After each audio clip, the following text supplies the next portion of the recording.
last time, as I was mentioning, we started off with where does the process of coaching actually start? So start off way before the session. So looking at venues, getting used to where we're going. Then we went into making sure we had the correct equipment for the individual, the task at hand, and the environment we're going to be operating in.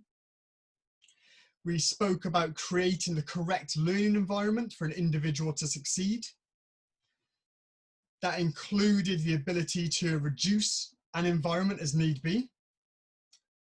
And we also spoke about different processes regarding why warm-ups and what kind of warm-ups actually happen and the purpose of those warm-ups.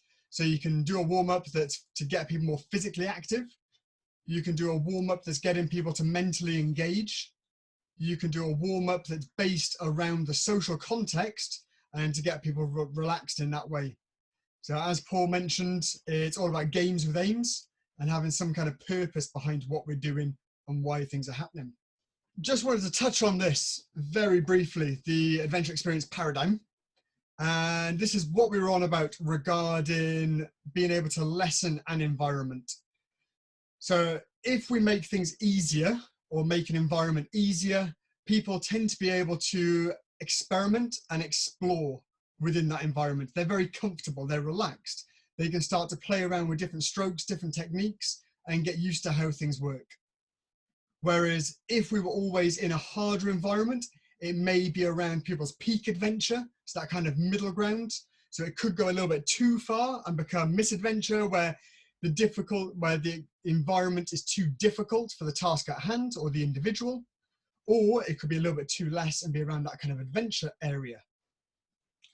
So as we're doing our activities, as we're out and about paddling, it's important to be able to reduce things so that people can actually engage with the learning that's going on, rather than always being on the edge of their seats and just about holding on to things. So that was the main purpose. It's good for us to get out of our comfort zones and to play with things and to push boundaries at times.